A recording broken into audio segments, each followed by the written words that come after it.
Let's talk about Star Wars being officially over. You ready for this? It's not over. You didn't see the last. It's over, dude. Didn't LucasArts just say that they're going to start something from like 200 years before the first? Dude. It's done.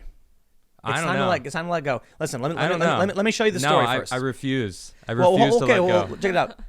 Star Wars confirms Rey's father is a failed Palpatine clone. Just wait when I start breaking this down for you, okay? Because you're gonna be like, wait, what? Well, I didn't know the whole thing with. I haven't seen the newest Star Wars. Don't worry. So if you have seen it, he's gonna spoil it for me and you. Okay. Have you seen the? Fair warning. Have you seen the prequels? I just felt like I needed to warn everyone. Have you seen the prequels? I saw the prequels, yeah. And you saw the original? I saw the original. All right, let's do this. The Star Wars: The Rise of Skywalker novelization reveals Rey's father was actually a failed Emperor Palpatine clone the Sith Eternal built. I got so many questions, but let's read. The novelization reveals this. We get it. It reveals in the film that Rey is the Emperor's... in the film, one of the biggest reveals is that Rey is the Emperor's granddaughter, descending from ultimate evil. While Rise of Skywalker, director J.J. Abrams and co-writer Chris Terrio have done their best to explain why this plot twist is compelling, some viewers took issue with how it seemingly retconned The Last Jedi's stance that Rey came from nowhere, and her parents were nobodies. The Rise of Skywalker tries to, quote, from a certain point of view, its way around this, but it didn't work for everyone. Hold on, wait a minute. So, The Last Jedi, I didn't even believe that was the case. It shouldn't be an issue of you believing or not. It's a movie telling you a story. Yeah, I know. Well, they're not supposed to lie to you. I know, but even in the movie, he's like, oh, I searched your mind and your parents are nobodies. And it's like, he was also trying to antagonize her and get her to, like, give in to the dark side kind of thing. It's bad so writing. It's like the whole movie was bad writing. But hold on. Let me point something out. I don't know if it was necessarily bad writing. Oh, dude, you're the minority, man. Maybe it's like everybody's screaming about how bad it is. There's a new subreddit that emerged after people were like, "What is this?" From The Last Jedi dude, or the Rise of Skywalker? Both of them. In The Last Jedi, do you know what the plot is? What? A space chase where you run out of fuel and your vehicle slows down. There's a thing called inertia in space. They tried to explain it away. Oh, it's actually that they're slowly accelerating the whole time. Okay, fine. Make it up. But then literally in The Last Jedi, they find a guy and their secret plan was to exit the ship in escape pods while the bad guys weren't looking out the window. I know, you're right. And then the bad guy definitely put a blind eye to these, and then Benicio, my bubbles are being popped. Listen, Benicio del Toro's character is like, I've betrayed you. Bad guys, look out the window. And they look out the window and go, oh, and they see the ship escape. I'm like, what? You don't have sensors? Like, what is this garbage? And then apparently, recently, Rian Johnson came out and said that he didn't care anyway. He's like, I don't care about the history of the universe. It doesn't matter to me. Why is he in charge? So it's like, wait, how do you make a sequel that doesn't connect to the ones before it? But let's talk about Palpatine, okay? First of all, I concede your points though. Here's the first problem with Rise of Skywalker. Who was Palpatine hooking up with? Yeah, who would want to hook up with him? Somebody apparently. But maybe he made a clone of someone he was interested in. No, hold on. Since he's clearly into cloning. This has just completely destroyed the entire Star Wars continuity. I am not exaggerating when I say that. Yeah. And it's not even right now. It's with Palpatine coming back in the first place, which I'll get to. But this really was the nail in the coffin. First of all, I think what they did was they found out that people were mocking the film, laughing about who Palpatine was banging to make a baby. Right. And so because of that, they tried working their way around it. Like, no, it was a clone. He made a clone who had a kid. So and then in the book, they apparently claim like Palpatine's first clone, who was Rey's dad, was a failure with no force powers. So Palpatine was like, he's worthless. And so this he wouldn't have had him killed. He escaped. Oh sure. So he escapes with no Jedi powers. And has a family. But then why did Rey inherit Jedi powers? How did that happen? I don't know. Because they said that you can inherit midichlorians. That's why Luke has force powers. Who's the mom? Oh well, there mom, or her she does have a mom. Grandmother. Yeah, her parents right? She has no grandmother. Well, it says the Emperor's granddaughter, so that means that was the movie, and they retconned in that. the movie. Oh, now okay. She's actually the daughter of Palpatine, but a clone of his. Oh. Here's the best part. They explain that the reason he made the clone was because he always knew Vader would betray him.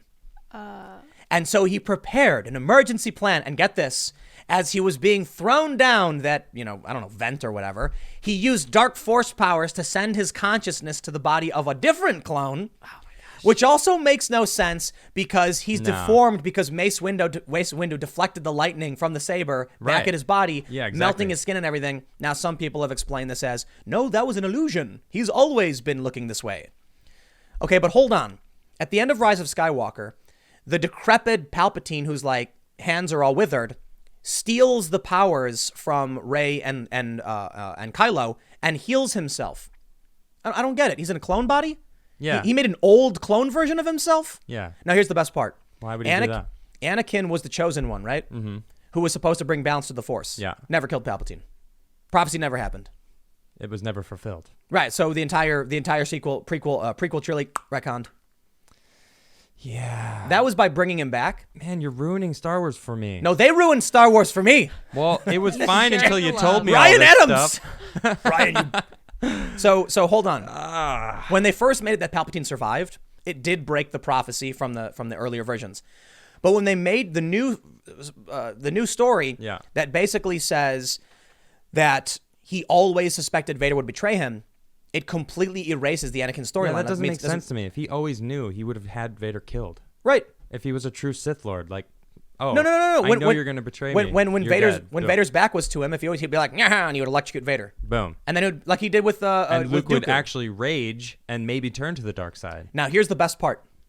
This is so. There's more? Well, we're sort of done with this particular issue, but did you know that right now it is canon in Star Wars that the Emperor survived and is inhabiting Rey's body? Inhabiting her body. I mean, so Rey's evil now? Well, so here's the thing. At the end of Rise of Skywalker, he goes, "Strike me down, and my essence will flow into you, completing the ritual," or something like that, right? Oh, goodness. And she's like, "No!" Ah! And then she strikes him down. I could wait, what? And she also executes a ton of people. This is crazy. I noticed this when I first watched Rise of Skywalker. Mm-hmm.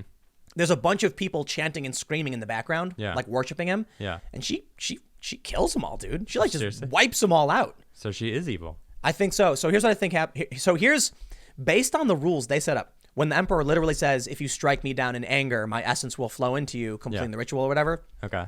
And then she does. I was like, wait, what? In Return of the Jedi, he's like, "No," and he throws the saber down or whatever. It's like, "I won't do it." And then Vader is the one who kills Emperor. Right. Luke refused to do it. He refused to act out of anger and join the dark side. Yeah. She did. She joined the dark side. Well, so technically then did his essence flow into her? I don't know. Some people are saying, at the end of the movie, she buries Luke's saber. Okay. And then starts claiming she's a Skywalker when she's not. She's a Palpatine. So the fan joke now, of course it's not really canon, Disney's never going to run with it. But the joke canon is now that, well, she did what he said to strike him down in anger, so clearly she must be possessed now by Palpatine, who's a young woman, I guess. Now, took over her body. Did Kylo make it? No. He's dead. No, and he made out with her or something. They did? For no reason. Yeah, for no reason. Yeah. I hate it when they throw that in there. They went out of their way to say there was nothing remotely sketchy about this. They just kissed passionately for a moment at a weird time. What? Thanks, guys. I'm so over it. I'm over it. Yeah, man. I'm mad. So here's what it says. During the scene in the Rise of Skywalker novelization when Rey is feigning taking part in the Sith ritual in Exegol to trick Palpatine right before she passes the lightsaber to Ben, she has visions of her grandfather's past. The passage in the book reveals, after Return of the Jedi, Palpatine thrust his consciousness into a clone body. However, the transfer was imperfect, and members of the Sith Eternal worked tirelessly to engineer a new vessel for Palpatine's essence. One of these attempts is described as a useless, powerless failure who was, quote, not a quite identical clone. While this body wasn't fit to house Palpatine's power, it was still able to live and eventually become Rey's father. Back in January, Rise of the Skywalker editor Marion Brandon revealed they cut additional Palpatine backstory in an effort to condense the film, and it's possible this information is what she was referring to. No, lies. No way. So there's actually an article here from Forbes.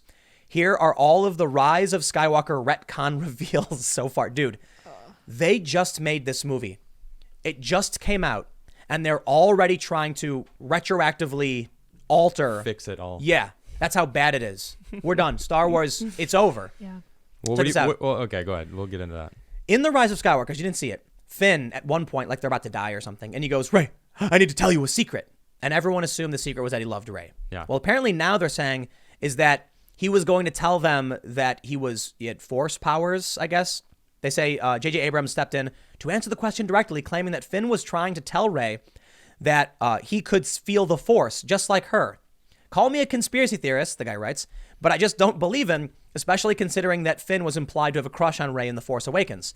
There's in the movie, they're like, they get sucked underground from like quicksand or something. Okay. And then he's like, Rey, I need to tell you something. And then once they realize they're okay, she's like, what do you need to tell me? And he's like, oh, I'll tell you later. Nothing ever happens. He never says anything. Just the movie goes on, the movie ends, never gets resolved. That's kind of odd. Right. And what people have been saying is it was obvious that the film was like scraggled together and mashed, like no one had any idea what was going on. Yeah. You know what I love though? I got to give Rian Johnson credit for this. He made a bold move in completely destroying the franchise by killing Snoke. Because I was kind of shocked when that happened. that was subvert expectations. But you realize you got rid of the antagonist. Right. There's no one left now. Yeah. And so they're like, we'll bring back Palpatine, I guess, completely destroying every film before it. Here's my, there's a little bit more here. So this is the I would have liked to see Darth Maul's top half on like a robot spider. Well, that was the extended universe. That would have been cool. I'm pretty sure in the extended universe, I really he liked did that. Darth Maul. He's cool. they got rid of all of it. They got rid of the extended universe. So there's Lando's DNA test. They mentioned that Lando and Janna, she's an ex-stormtrooper who like helps them, and they go on an adventure together afterwards. In the newer movie or something? Yeah. It turns out it's his daughter. Ah. Okay. That wasn't in the movie, but sure. Here's the best part. The Massacre of the Innocents. When Palpatine reappears, the audience is expecting him, but doesn't know how he came back. The canonical answer is that Palpatine's ships were built and piloted by brainwashed slaves, the natives of Exegol, doomed to be slaughtered in the final battle between good and evil. This detail fills in a pretty gaping hole. Star Destroyers require a massive amount of resources to build, so it was strange that Palpatine had so many to spare. What, did he show up with like a whole bunch of them or Dude, something? it's insane. It's like thousands. Seriously? Yeah. How? Dude, it's called Deus Ex Machina. God from the machine. They just write it. They're like, yeah, there you go. As Palpatine, he's got ships. Yeah. So check it out. The retcon completely changes the way we view the final battle. As tragedy now sours the great victory, in hindsight, our heroes made the choice to slaughter uncountable innocents, brainwashed by the Sith into doing their bidding in order to defeat Palpatine again. In that note, the way the sequel trilogy frames stormtroopers as unwilling slaves makes all of those casual kills seem pretty cold, especially coming from Rey and Finn, who really should know better. Yeah.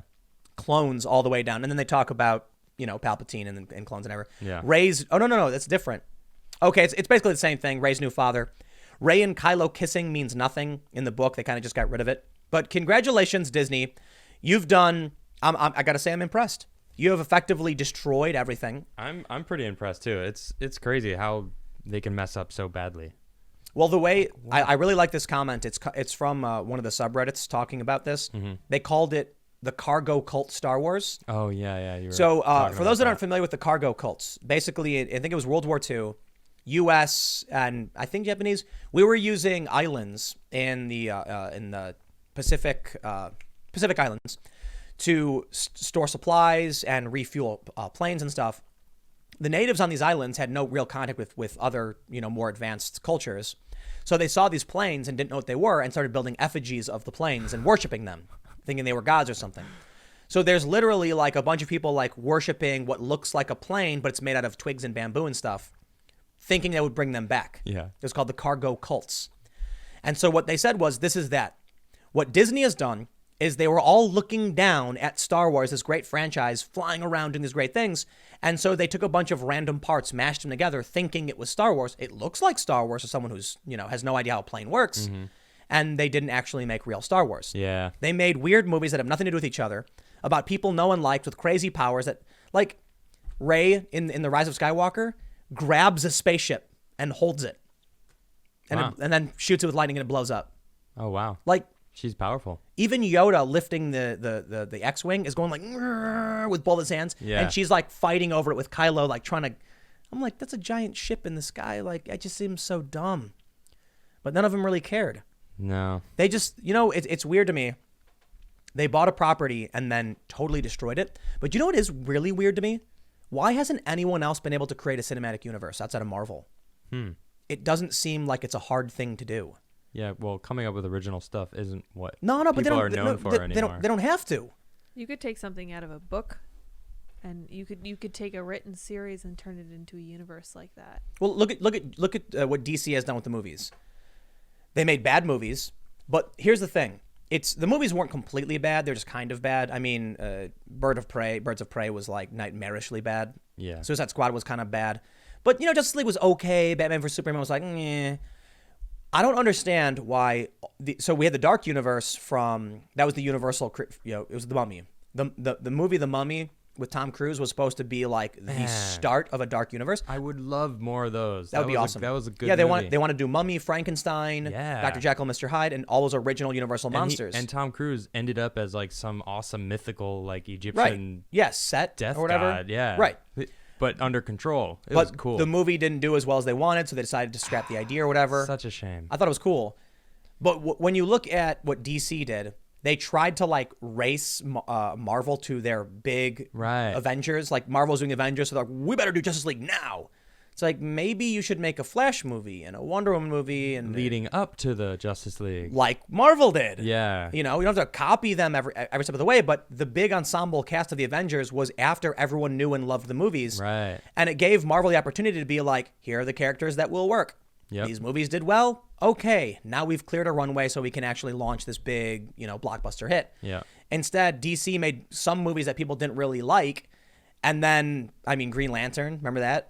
With Ryan Reynolds. And I was actually really bummed about that because Green Lantern is one of the comics I did read. I liked Green Lantern, but man, it wasn't a good movie. It wasn't the worst movie. It wasn't the worst movie. You're right.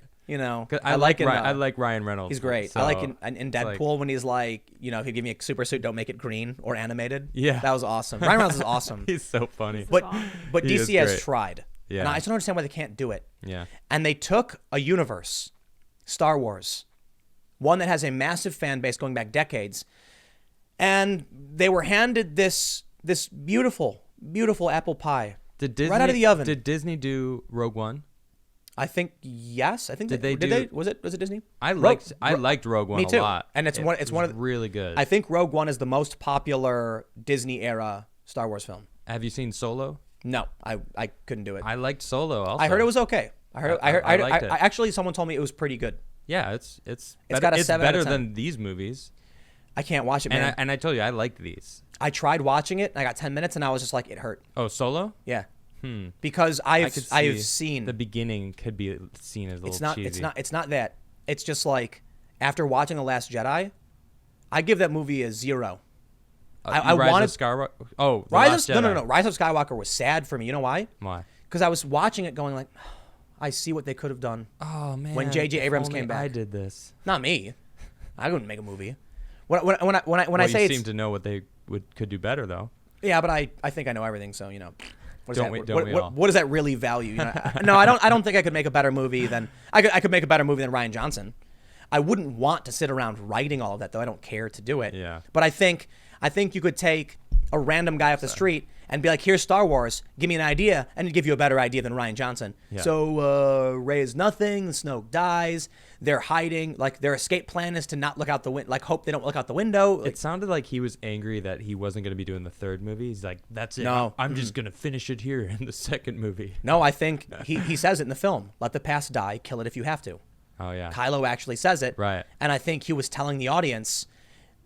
And you know what? We're taking Star Wars and killing it. Well, but listen, creating something this is new. A conspiracy theory. Uh-huh. And if it's true, I actually respect it. You know why? All we've been doing is taking old things and remaking them. It's true. It's remakes. It's reimaginings. Yeah. It's adaptations. It's annoying. So how many Transformers are we on now? We're on Fast and the Furious 9 plus like 3 spin-offs or some ridiculous number. Yeah. So he said, crazy. Here's my chance. He killed the antagonist without explanation. No one with no character development, nothing. It's like he's gone. Well, why would Disney want that though? Why because would they're they stupid. let it happen? They're stupid. They let a wolf in the hen house, man. That's what it seems and like. And he rubbed his hands and he was like, "Oh yeah, it's time to destroy Star Wars." And he did. Yeah. And he did. And I can't believe there are people who are like on Twitter defending it, saying it was the best movie ever made or whatever. What? They're like, this is the best Star Wars ever made. And I'm like, I think. What was your favorite? Was the Mary Poppins scene where Leia's like floating through space? Oh yeah. Or was it the fact that literally everything in the movie happens for no reason.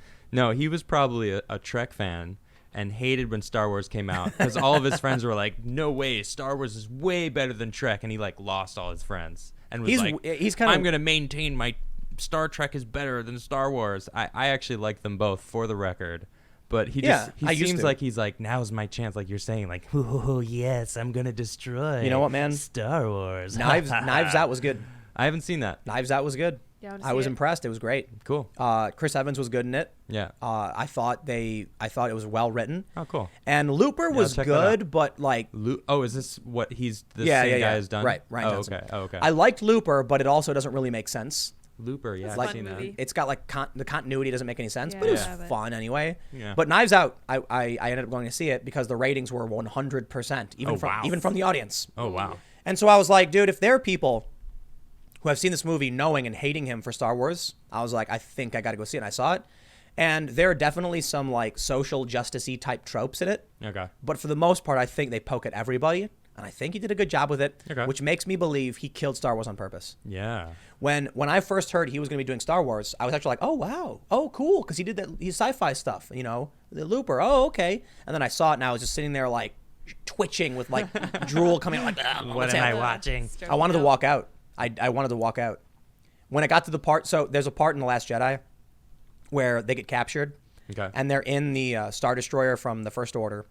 And they're about to execute Finn or something when all of a sudden Holdo does the light speed maneuver where she launches the ship through the Star Destroyer and it's like a streak of light. Oh yeah, okay. And then when it comes back to the Star Destroyer, all the stormtroopers are gone, and Phasma, who is standing next to Finn, is now on the other side of the room. Oh yeah, that's. And right. I was like, How? What? How did that happen? What just happened? You're right. It like Makes no sense. it was like the way I describe it was if someone did a Vine compilation of 7-second clips, somewhat related to Star Wars, and then just edited them all together.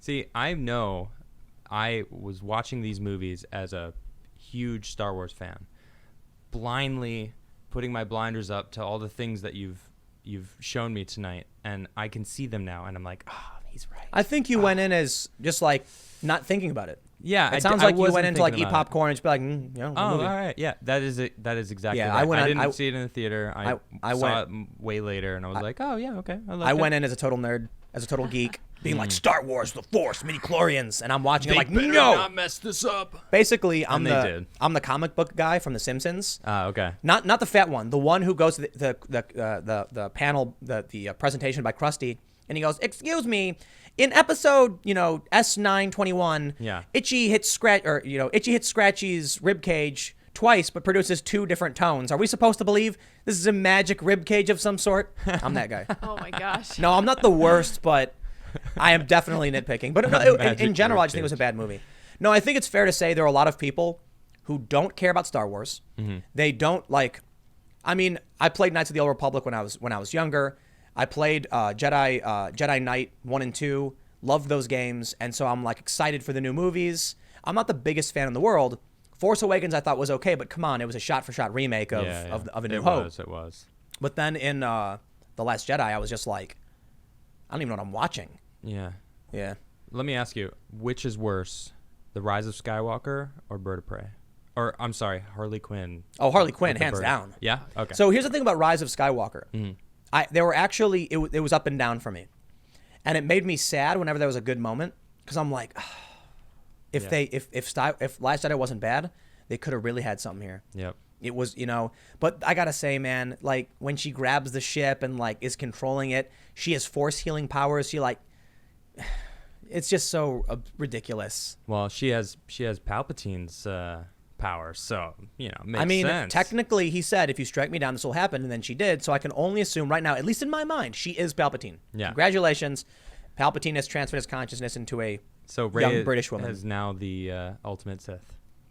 Yep, All right. that's it. Thanks for checking out this segment from the Timcast IRL podcast. We do the show every Monday through Friday at 8 p.m., sometimes an hour or two. And we do have a full live recorded version of the show that includes a lot of comments and smaller segments you probably don't see. If you want to check that out, you can watch live at 8 p.m. Monday through Friday, or Become a member of this channel, and for $5 a month, you get full access to all of the recorded podcasts. Every day after the show, we make them available in the community section of this YouTube channel. So don't forget to subscribe and stick around for more segments and more shows Monday through Friday at 8 p.m. Thanks for hanging out, and we will see you all in the next show.